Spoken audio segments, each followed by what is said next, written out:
In summer 2021, we've seen a saturation point for Isekai, where we've had almost half of the anime of the season were Isekai or reverse Isekai. And for this, I created the Isekai Digest. It was to cover all the Isekai of the season and let you know what you're looking for. If you're looking for a particular style of Isekai, you can find it. Well, thankfully for those that hate Isekai, we've kind of seen the reins pulled back a little bit as we got into the fall 2021 anime season. And maybe that's because a lot of these studios seen that Mushoku Tensei Jobless Reincarnation was coming back and they said, maybe not. But either way, we ended up with only 7, which is definitely only half of what we had in the summer season. But even still, the Isekai Digest will go on, and here I am to tell you about the Isekai of the fall 2021 anime season. Like I said, 7 total series.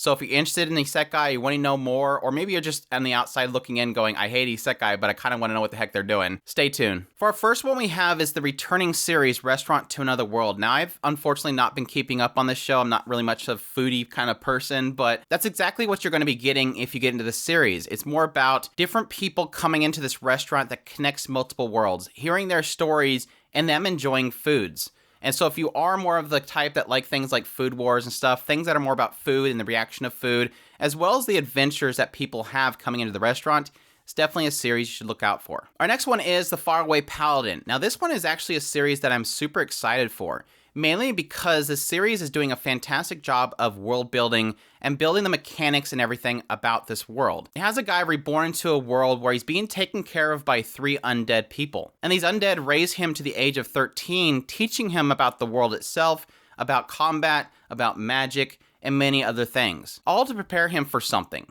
And that something is kind of revealed in the recent episodes, but I won't get into that. But like I said, what fascinates me about this show so much is its attention to detail in the world itself, as well as the combat is very interesting. There's actually mechanics and different strategies to just regular combat that normally is just swinging a sword or pew pew pew magic. My hesitation for the series so far is that it feels like most of this series has just been a build-up to what adventures he'll go to, and so I'm kind of curious exactly what they'll actually cover in this first core.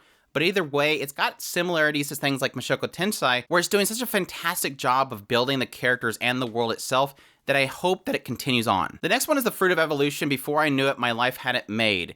This is a straight up goofy comedy series, so if you're looking for a comedy isekai, look no further. It essentially follows a guy that's a chubby boy in a school. He's bullied because he's fat and he stinks, and eventually he's transported, along with the rest of his classmates, to another world where he's separated from everybody else, and he's forced to kind of feed off of anything that he can find to kind of keep himself fed. One of these things ends up being this Fruit of Evolution, which essentially him eating it causes him to actually get thinner and stronger and look a lot more attractive, eventually catching the interest of a gorilla, yes, the pink gorilla waifu, that chases him around until eventually she turns into a waifu. And the story continues on this really absurd manner as he eventually gets to a town, gets stronger, meets more people, and builds his harem, I guess. It's a series for me personally I didn't connect to, and I didn't really find it too funny, but I think for a lot of people they're gonna find something really hilarious here because, like I said before, it's absurd. It is absolutely absurd. Everything that can happen will happen. It is a type of comedy that really holds nothing back. It's just bonkers. And so if you're looking for that, definitely check it out. Next one is The World's Finest Assassin gets reincarnated into another world as an aristocrat. This series is definitely surprising me. It is a series that follows an assassin, a very old assassin in our time, who gets transported to another world full of fantasy.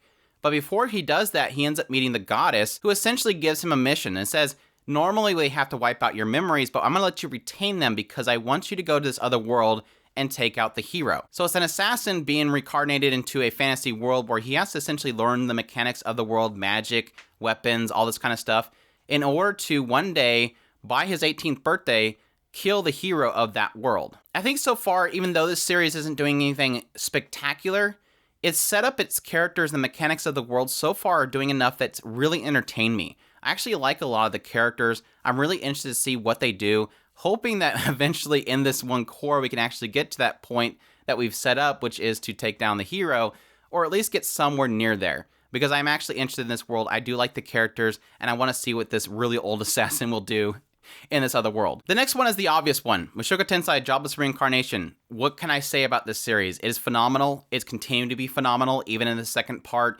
Everything about this show is perfection. The animation, the studios, the directors, everybody has like a strong passion for the story. And yes, they're planning on adapting the entire thing. So you don't have to worry about jumping into the series and not getting it completed unless, unfortunately, something happens with the studio. Maybe they go under. I don't know. That's not going to happen. We don't want that to happen.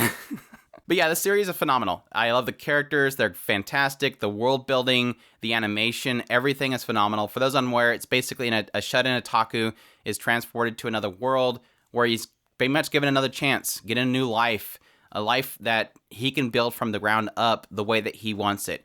And he still has these trappings of his old self, his insecurities of being bullied in this other world, but you're seeing him build up his strength and almost mature in some ways, even though he still has those trappings. And the way they're building characters and the world itself is just, it's unmatched. There's no other isekai like this. This is the #1 isekai of all time, and I definitely suggest everybody please go check out the series. And that pretty much rounds out the true isekai series. The next two are kind of isekai, so I'll just put that little preface in there. But yes, the first one we have is muv-luv Alternative.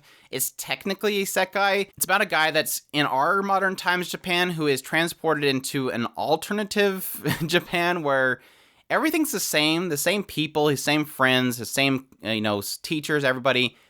But there's beta in this particular world, and they're attacking the world itself, and he has to figure out some way of protecting the world as much as he can. So like I said, it's technically him being isekai'd into another world, just not his own, but it's the same world, so choose from that. And finally, it's technically a reverse isekai, but yes, the great Jahi will not be defeated is continuing on into the fall season. It's probably something you've checked out in the summer season when it first started, but it's definitely a hilarious series. It follows a second-in-command demon lord who has essentially lost all of her power. She's now living in our world and trying to regain her power so that she can reclaim the demon realm and rebuild it up from scratch. And it basically has all the trappings of that, such as trying to make a living in this world, dealing with, rent and jobs and all these other things, even though she has these delusions of grandeur and she will not take anything from humans and she has to deal with all this crap that she doesn't want to deal with. That's it. That's all the isekai of the fall 2021 anime season. I hope you guys enjoyed this video to get an idea of what you might want to watch, or if you, like I said, if you're just on the outside looking in at the train wreck of isekais.